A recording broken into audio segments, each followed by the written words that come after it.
Hola, bienvenidos, yo soy Aurora, este es mi canal La Biblia Despierta.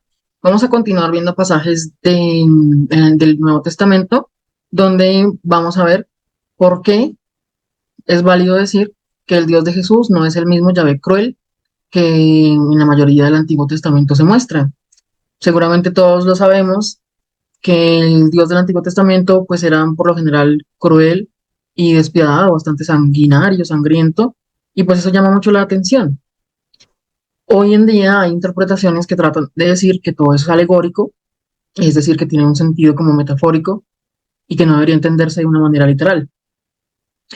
Y pues eso es religioso, esos discursos son religiosos, por ejemplo, en el catolicismo progresista y también en el judaísmo que tiene influencia de la cábala, se hace esa interpretación. Eso puede ser respetable como una espiritualidad, como un fenómeno religioso, porque cada quien verá lo que hace, pero hay que ser honestos y es que esa interpretación alegórica es muy posterior al contexto en el que fueron escritos esos textos. Y bueno, yo me presento, yo soy filósofa, estoy haciendo maestría en estudios clásicos, trabajo bastante estos temas, sé leer griego y bueno, simplemente quiero aportar mi mirada con este tema porque se está confundiendo mucho. Sí, con este asunto de la interpretación alegórica se trata de descontextualizar lo que dice el texto, alegando pues que se pueden interpretar esas mitologías de una manera alegórica, metafórica, y eso simplemente no corresponde al contexto en el que fueron escritas, ¿sí? Nuevamente lo digo, esas interpretaciones son válidas como espiritualidad si la gente lo quiere así, porque cada quien verá lo que hace y es respetable, pero si hacemos una crítica textual e histórica, encontramos que eso no respeta el contexto del texto, porque esas interpretaciones surgieron muchos siglos después de que fueron escritos esos textos. Por ejemplo, el Deuteronomio y el Pentateuco en general fueron escritos, bueno, obvio que no se sabe con exactitud, ¿no? Pero puede ser en el 2000, 2500, 3000 años antes de Cristo.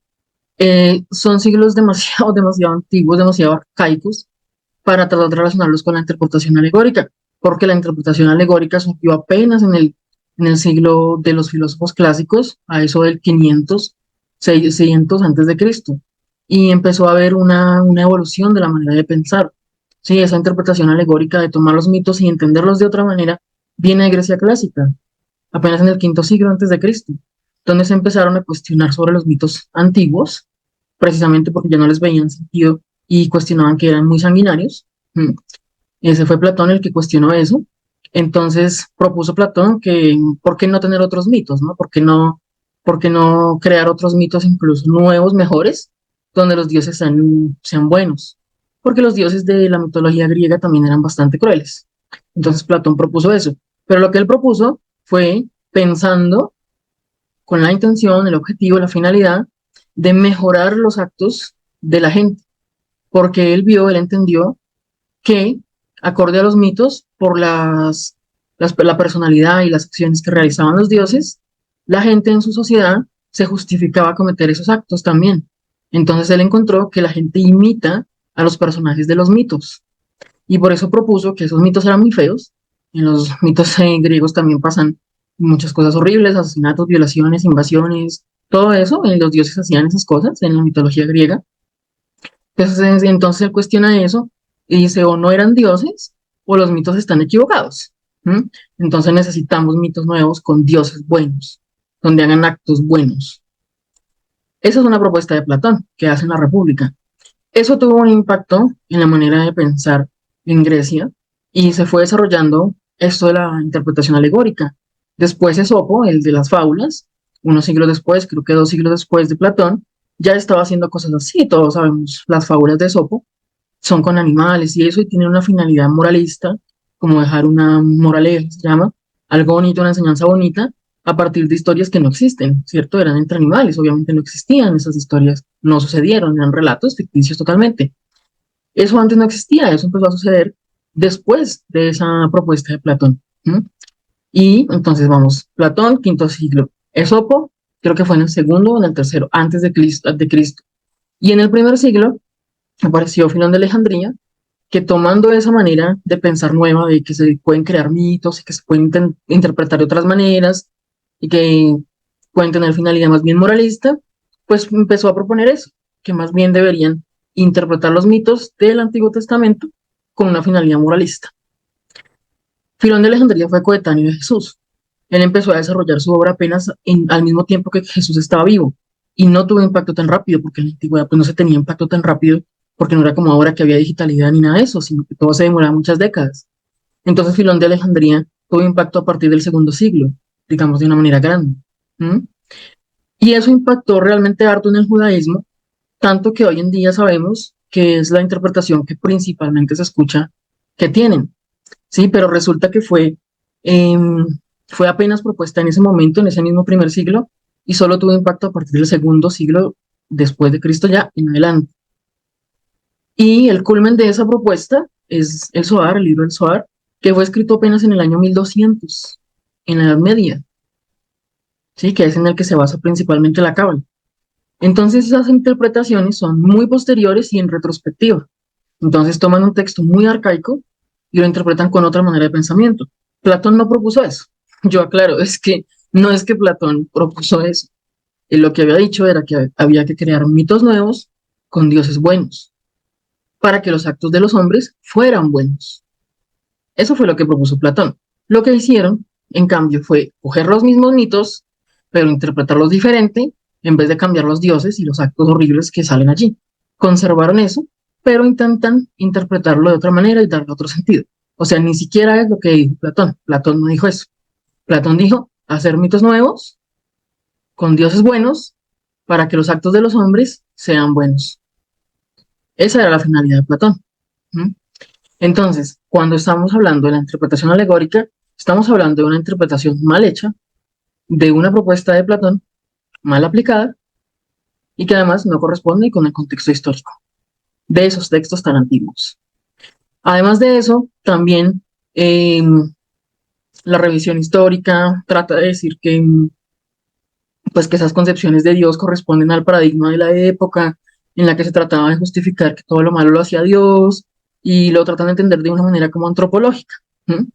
Que simplemente era la manera del pueblo de entender las cosas malas y trataban de adjudicárselas a Dios y así, que no deberíamos como tomárnoslas literal ni en serio.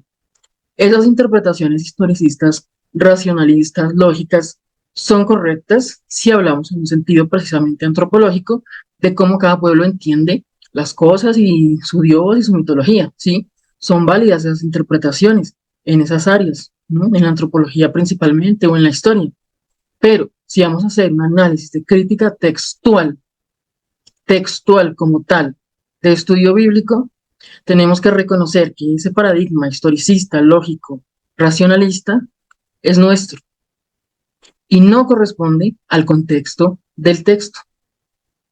Entonces, si vamos a mirar el texto y a tratar de entender cuál era la enseñanza de Jesús, si entendemos que hubo un Jesús histórico y queremos conocer su enseñanza original, tenemos que entender que tanto la interpretación alegórica como la antropológica historicista son posteriores en retrospectiva y no corresponden al contexto del texto. ¿Mm?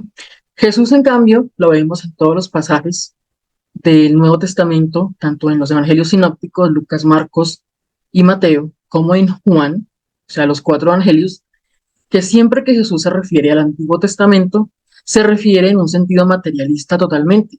Es decir, él lo entendía, el Antiguo Testamento, como un pasado histórico como tal, de manera literalista, como dice la gente. Él entendía eso como un pasado real y a los personajes como personajes históricos tal cual. Siempre se refirió Jesús al Antiguo Testamento de esa manera. Y a los personajes, a los eventos y a los personajes, como cuestiones que él daba por hecho que eran reales e históricas. Entonces, por supuesto, su enseñanza, para ser comprendida, debe ser entendida dentro del contexto en el que fue dicha. Él enseñaba así. Él entendía que el Antiguo Testamento había sido un evento real, eventos reales. Y así se refirió a eso. Entonces, si vamos a acercarnos a la enseñanza de Jesús, tenemos que reconocer en qué sentido estaba hablando él. Y que no corresponde eso a nuestros paradigmas lógicos, racionalistas, ni alegóricos, ni nada de eso, sino que él estaba en ese pensamiento y así habló y así enseñó, de entender el Antiguo Testamento como algo real, como eventos que habían sucedido tal cual. ¿Mm? Entonces, ahora sí, comprendiendo esto, veamos cuál es la enseñanza de Jesús con respecto al Antiguo Testamento y a los personajes que aparecen allí. Principalmente con respecto a Yahvé o Jehová.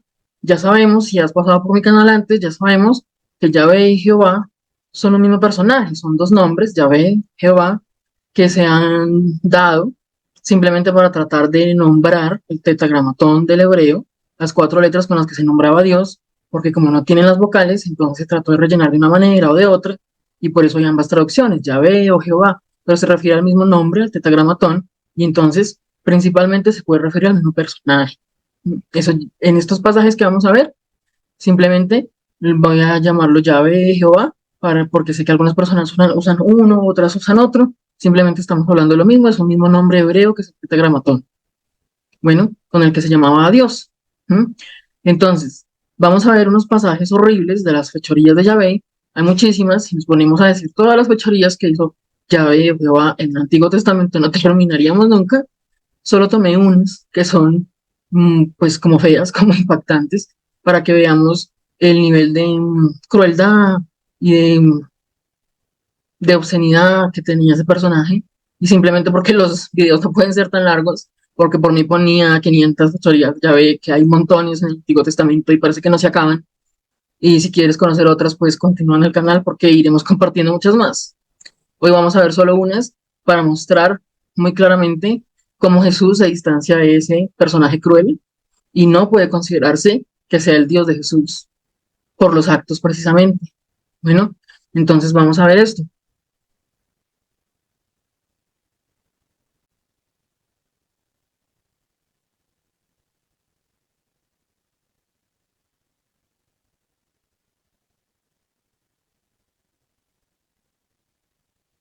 Fechorías de Yahvé Jehová en la Biblia. ¿Y qué dijo Jesús sobre esto?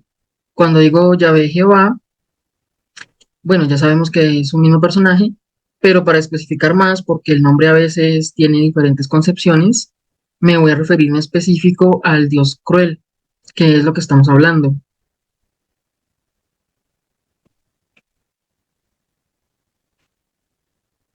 Números 16:32. Abrió la tierra su boca y se los tragó a ellos con sus casas y a todos los hombres de Coré y todos sus bienes. Por supuesto fue Yahvé Jehová quien hizo esto.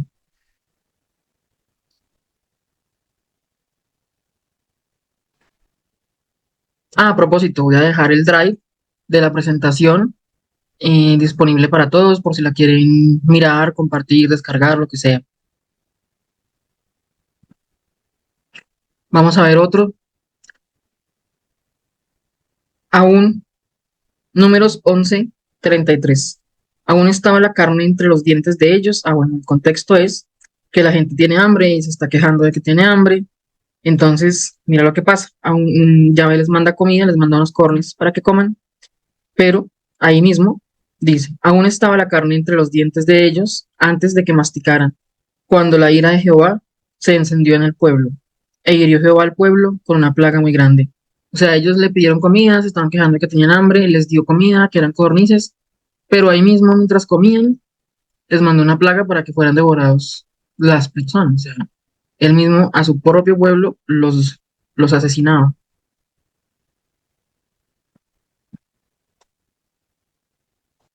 El siguiente es Ezequiel 9:6. Este es especialmente horrible. Siempre que lo leo me duele la cabeza, el estómago, me da asco, pero esto aparece en la Biblia, puedes revisarlo. Ezequiel 9:6. Manda a destruir una ciudad. Dice, matad a viejos, jóvenes y vírgenes, niños y mujeres hasta que no quede ninguno. Pero a todo aquel sobre el cual hubiere señal no os acercaréis. Y comenzaréis desde mi santuario. Comenzaron pues desde los varones ancianos que estaban delante del templo. Y en el siguiente pasaje les pide poner los cadáveres en los atrios del templo. Los atrios del templo en realidad es afuera, en la puerta del templo, pero bueno, la imagen quedó creada así, como que estuvieran en el altar. Ese es en las afueras, en los atrios del templo. Pero esto es muy llamativo, porque pedirían que le pongan los cadáveres en la puerta del templo, para que los querían, ¿no? Y además en el templo, hice empezar por el templo. Esto es bastante terrorífico, porque no solo le gustaba matar, sino además que disfrutaba de que apilaran los cadáveres al frente de su templo, y eso tiene, pues como que es sospechoso, ¿no? Parece ser un ritual, una cosa así horrible. Seguimos, números 15:35. Un hombre que había cortado leña el día del Shabbat por necesidad es apedreado por todo el pueblo porque Yahvé lo mandó a apedrear. Dice en números 15:35, y Jehová dijo a Moisés, irremisiblemente muera aquel hombre, apedréelo toda la congregación fuera del campamento. Y así lo hicieron. Entonces su manera de enseñanza era matando, ¿sí? Porque la lapidación era hasta la muerte. Entonces es un padre, un Dios, que para enseñar mata. Esto es muy contrario a lo que mostraba Jesús. Ya lo vamos a ver. Bueno, aprovecho para invitarte a que te suscribas al canal, La Biblia Despierta. Bueno, vamos a estar compartiendo muchos videos sobre estos temas. Como es, pues tengo varias cosas para aportar por mi formación y te invito a que te suscribas, a que des me gusta, a que hagas comentarios, a que compartas los videos. Así el Analytics puede identificar que a la gente le interesa y se lo va a poner a mucha más gente en los sugeridos. Entonces te lo pido como una colaboración, esto es bien importante. Así funciona el Analytics. Seguimos. Segunda de Reyes 2:23. Después subió de allí a Betel, y subiendo por el camino, salieron los muchachos de la ciudad y se burlaban de él, ese es Eliseo, diciendo, calvo, sube, calvo, sube. Y Eliseo los maldijo en nombre de Jehová, y cuando los maldijo en nombre de Jehová, salieron dos osos y mataron a los muchachos.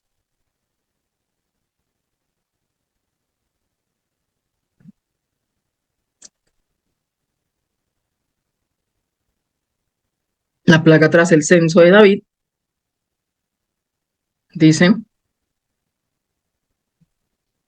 Jehová envió la peste sobre Israel desde la mañana hasta el tiempo señalado y murieron del pueblo desde Dan hasta Beerseba 70,000 hombres. O sea, parece que cuando dicen censo es que los van a asesinar, porque hay otros pasajes donde también sucede. Cuando hacen un censo es para asesinar. Esto lo mandó David y fue su responsabilidad, pero lo hizo Jehová. Asesinaron, dice ahí, según el relato, ¿no? Según el texto, 70,000 hombres.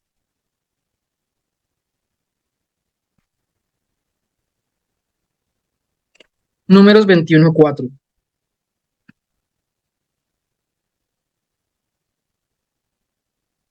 Perdón, 21:6. Números 21:6.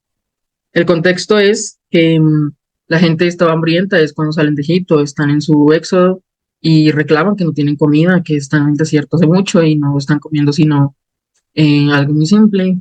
Entonces, y Jehová envió entre el pueblo serpientes ardientes que mordían al pueblo y murió mucho pueblo de Israel. Entonces recuerda este en especial porque este lo va a citar Jesús.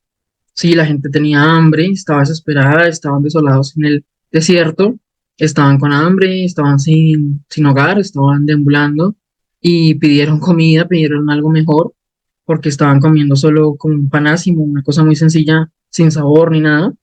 Y lo que hizo Dios, Jehová, fue mandarles serpientes para que los mordieran a ellos. Y murió mucho pueblo de Israel, dice. O sea, nuevamente vemos que él mataba a su propio pueblo. Su manera de corregir, su manera de enseñar, era asesinando de una manera cruel.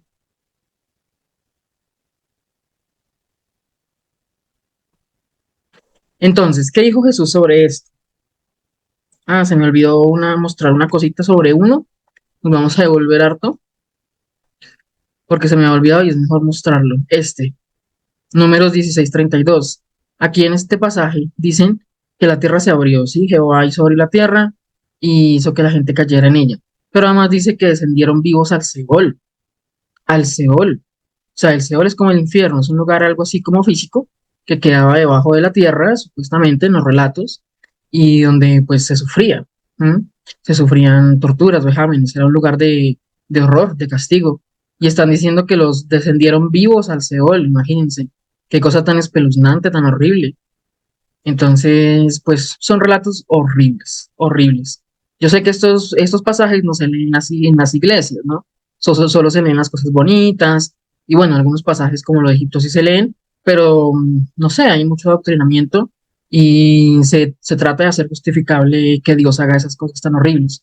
Vamos a ver que Jesús no justificó esos actos y no estaría de acuerdo con los discursos que tratan de justificar esos actos en Dios. Pues ahora sí volvamos a donde estábamos. Vamos a ver qué dijo Jesús sobre esto. Entonces puedes ver el video anterior que hice sobre Juan e Isaías para que tengas un contexto más claro de cuándo fueron escritos los evangelios, quién escribió cada evangelio, porque eso lo vas a encontrar ahí. Aquí no me puedo referir a todo lo mismo otra vez porque sería muy largo, pero en resumen simplemente sucede que de los cuatro evangelistas canónicos que tenemos, Juan, Marcos, Lucas y Mateo, resulta que Lucas y Marcos no fueron discípulos de Jesús, ni siquiera lo conocieron nunca.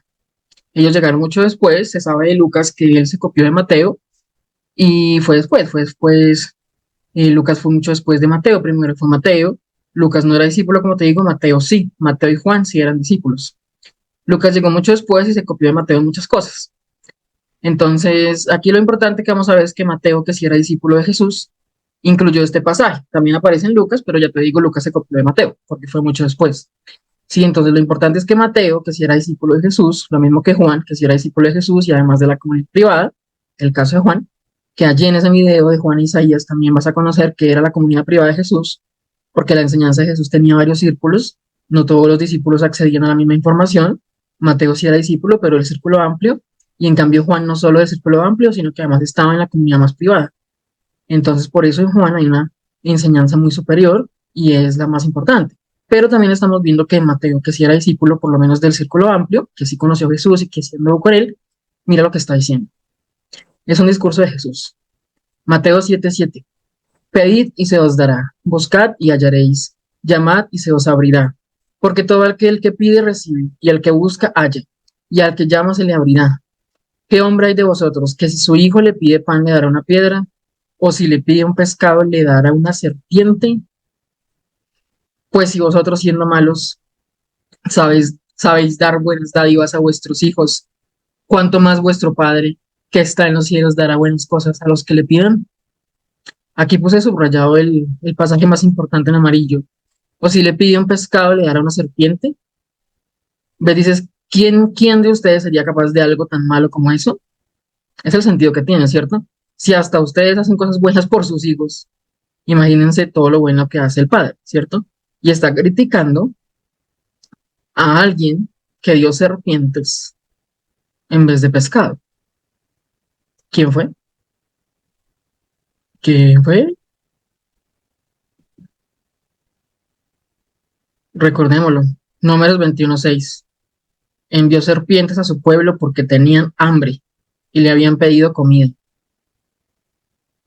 ¿Y qué está diciendo Mateo? Que Jesús dijo que esto sería un padre malo.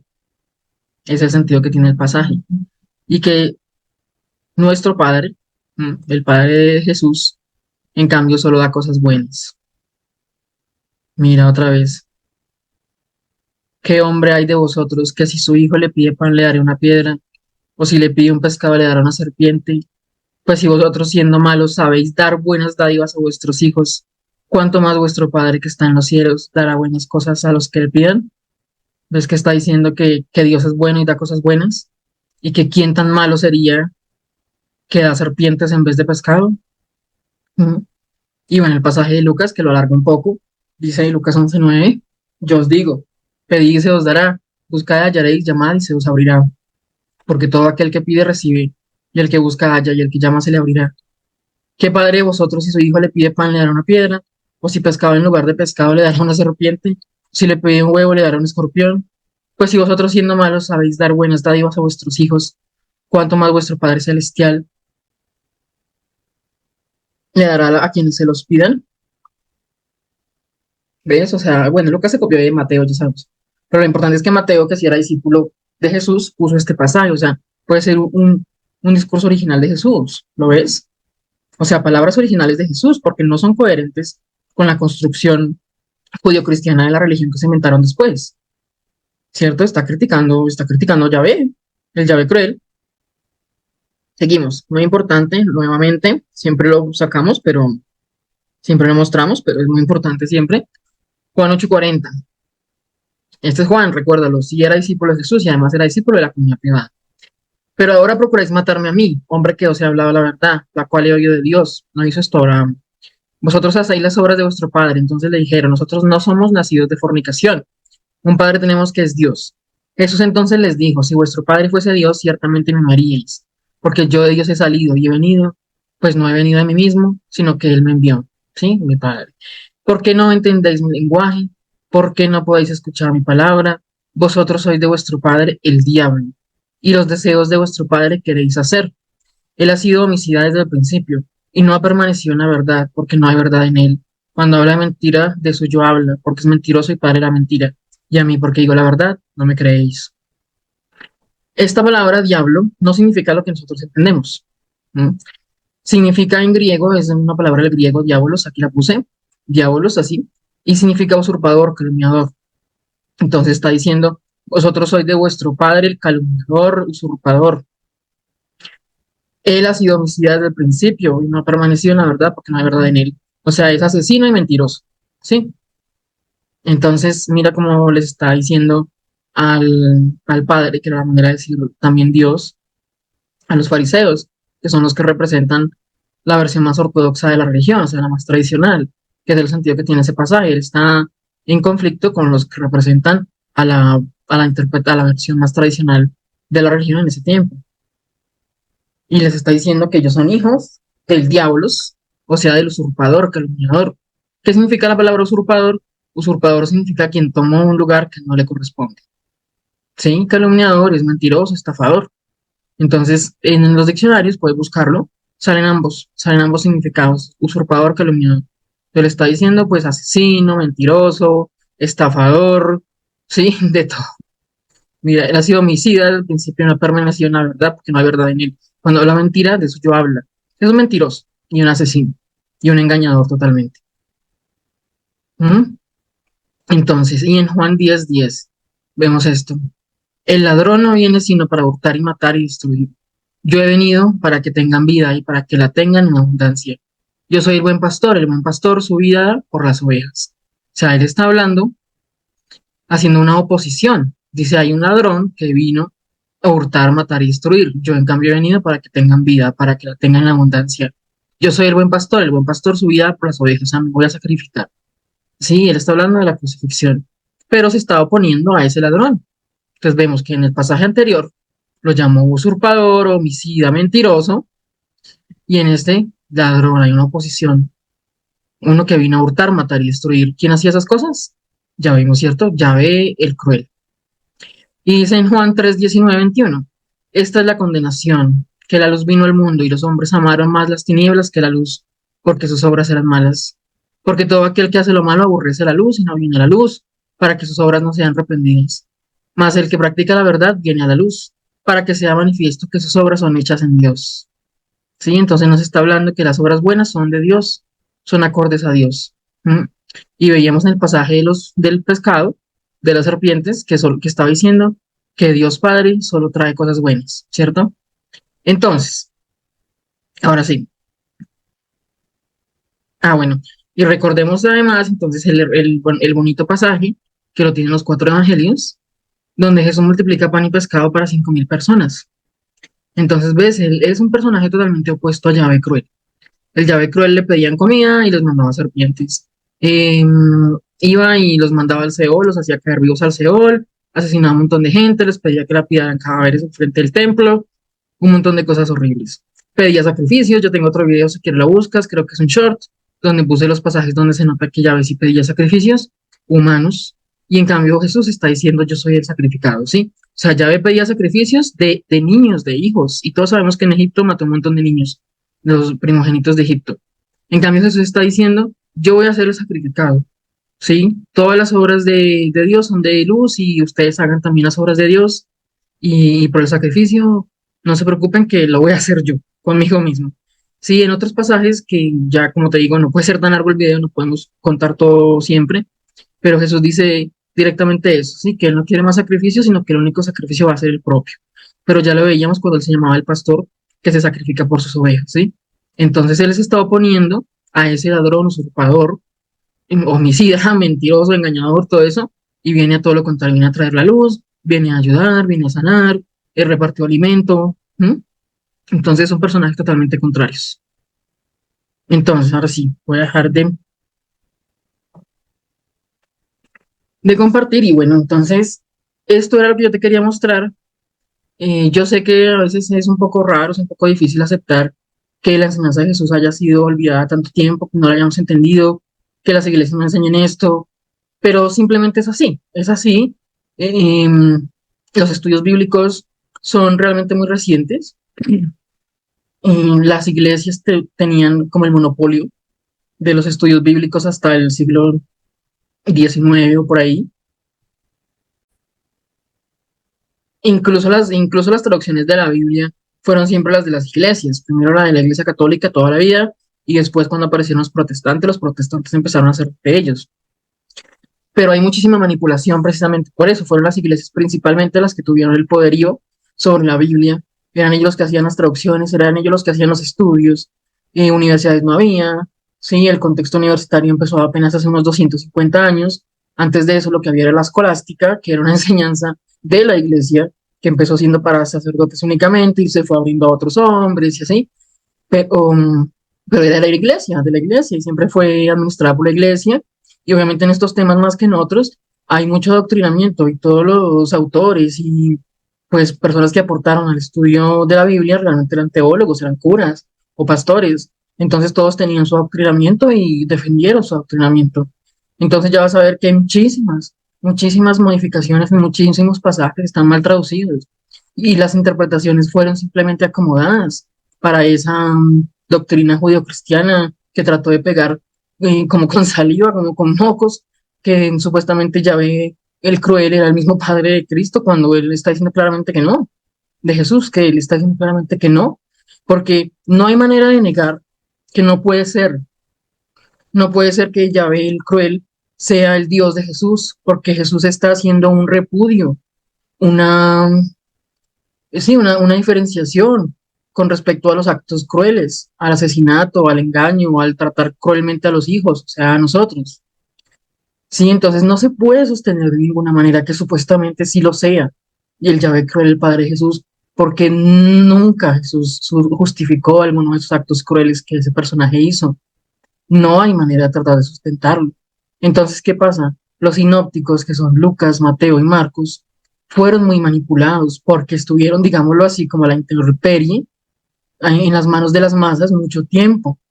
Entonces, los fueron modificando demasiado y les agregaron pasajes que son romanos, que son mitología romana, como la Anunciación de María, que es una copia de las religiones romanas y griegas, donde Zeus embarazaba a una mujer a través de la ventana, disfrazado de cisne o disfrazado de no sé qué cosa, o de luz y así. Y es muy evidente, ¿sí? Ese pasaje es totalmente tomado de las mitologías de otras religiones, mitologías que eran horribles y que Platón repudió, por ejemplo, y que también había que cambiar, ¿sí? Porque Zeus violaba a las mujeres y todo eso. En cambio, lo que hicieron los sinópticos, porque estuvieron a la intemperie, o sea, en las manos de las masas, mucho tiempo, entonces no quedaron, mmm, digámoslo así, los escritos originales de Mateo, por ejemplo, que sí era discípulo, sino que encima le pusieron un montón de cosas. Entonces, por eso hay cosas tan incoherentes como que hay un pasaje donde se nota que Jesús está criticando a Yahvé, el Yahvé cruel, y en cambio en todo el resto de Mateo se defiende que el Dios de Jesús es Yahvé. Eso es totalmente incoherente, porque Jesús entonces estaría diciendo que el cruel era su propio padre. Y no tiene ningún sentido. Juan lo dice todo el tiempo que no, que su padre es luz. ¿Cierto? Y que el otro era el usurpador asesino. Que hay un usurpador, asesino y ladrón y engañador y todo. ¿Cierto? Entonces, ese pasaje de Mateo necesariamente tiene que ser original, porque no corresponde a la teología judio-cristiana romanizada que crearon después. Hay otros pasajes que lo muestran, que los sinópticos son creaciones de otros, posteriores, de grupos posteriores, para crear una nueva religión, una nueva iglesia. No solo el pasaje de la Anunciación de María, sino también, por ejemplo, la Última Cena. La Última Cena también es un ritual romano tomado, que es el tomar el pan y el vino, y eso es un ritual al dios Baco. ¿Mm? Los judíos no lo hacían. Entonces ya muchos académicos consideran que la última cena no pudo suceder de esta manera. Y en cambio en Juan, por ejemplo, esos elementos romanos no están. Sí, la anunciación de María no existe en el Evangelio de Juan, no hay. Y la última cena en Juan es el lavatorio de pies. No hay un ritual romano allí. Sí, o sea, Juan es muy diferente que los sinópticos. ¿Por qué? Mira el video de Juan e Isaías, te lo dejo ahí al final. Ahí hablo mucho sobre en qué contexto fue divulgado el Evangelio de Juan. Pero en resumen, para que tengas una idea y mires ese video, el Evangelio de Juan lo divulgó una comunidad que era la comunidad juánica, que eran los que seguían las enseñanzas de Juan, que sí había sido discípulo de Jesús y de la comunidad privada. Ellos y lo divulgaron solamente en el siglo segundo, por una necesidad correctiva urgente, porque vieron lo que estaban haciendo los sinópticos y otros grupos. Entonces sacaron ese evangelio que había sido hermético de una enseñanza que podía ser solo oral, o también quizás tenían algún texto, pero ellos eran herméticos, o sea, no se relacionaban con los demás, eran solo ellos, ¿sí? Mira ese video para que comprendas por qué, porque eran herméticos, herméticos quiere decir cerrados, ¿no? Y solo en el siglo segundo compilaron y editaron su evangelio para sacarlo a la luz, para difundirlo, por esa urgencia correctiva que estaban viendo como una necesidad imperiosa, urgente, de sacar esa información y corregir a los demás. Entonces, es muy importante que entendamos que si alguien tiene la enseñanza original de Jesús, es Juan, sí, el Evangelio de Juan. Y vemos que hay unos pasajes, uno, por lo menos uno, o hay otro por ahí, en Mateo, que resuenan con esa enseñanza, que no es del judío-cristianismo, sino que es una teología muy contraria, una ideología muy diferente, y que no tiene elementos romanizados ni nada de eso. ¿Mm? Entonces, Jesús nos está diciendo que ese personaje del Antiguo Testamento no lo aprueba él, y mucho menos sus actos, ¿sí? Además, el Evangelio de Juan tiene influencia platónica, mucha influencia platónica. Sí, es muy posible que eso que Platón aportó, ellos sí lo estuvieran considerando la comunidad juánica, pero para hacerlo bien, o sea, para crear nuevos mitos, que fue lo que propuso Platón, con nuevos dioses buenos, para que inspiren actos buenos en los hombres. Sí, que sí era lo que quería Platón y fue lo que propuso. Y esa comunidad juánica era platónica. Hay mucha influencia claramente en su pensamiento y todos los académicos lo dicen. La comunidad juánica era platónica. O sea que ellos están haciendo la corrección también de ese zaperoco que habían armado los sinópticos creando una religión judío-cristiana romana, ¿sí? Y además de esas interpretaciones de nuevas mitologías, pero para mal, porque estaban haciendo nuevas mitologías, pero para mal. Y no era la propuesta de Platón, sino para bien, ¿sí? Con nuevos dioses buenos que inspiren actos buenos. Entonces puede ser que ellos simplemente tuvieran esa afinidad con Platón porque veían la coherencia con Jesús. Y Jesús mismo puede ser que tuviera influencia platónica y que él entendiera que efectivamente había que hacer eso para corregir los mitos antiguos, entendiéndolos, eso sí, como históricos, ya sabemos. Sí, entonces él estaba corrigiendo la mitología anterior, aun cuando la entendía como histórica, porque entendía la necesidad, y lo vemos, que le dice a los hombres, los actos buenos son de Dios, ¿sí? Si haces los actos buenos, vas a estar con Dios. Que Jesús estaba muy interesado en afectar positivamente las acciones de las personas, ¿sí? Porque todos sabemos que las religiones que siguen al Yahvé cruel realizan esas acciones también. Y eso es así, así duele escucharlo, así sea feo, pero la realidad, Platón tenía toda la razón. Así como son los mitos, así como son los dioses, así se portan los hombres. Y por eso es tan importante renunciar a una concepción de Dios cruel, asesino, engañador, violador, invasor y todo eso. Y tomar la nueva concepción de Dios que presenta Jesús, que es un Dios de amor, un Dios de luz, que solo invita a los actos buenos. ¿Ves la importancia? Así se crea esto o no. Ese es el sentido que está presentando Jesús y ese es el sentido en el que hay que entenderlo, porque es lo que respeta el contexto del texto. Bueno, y bueno, para terminar simplemente te doy las gracias y recuerda suscribirte al canal, por favor. Me ayudas mucho si das like, si pones comentarios, si compartes este video con otras personas. Muchas gracias y mira el video sobre Juan e Isaías porque te va a quedar claro lo de la comunidad privada, los órdenes de los evangelios y otros temas. Y continúa en el canal porque voy a estar compartiendo videos sobre esto todas las semanas. Bienvenidos.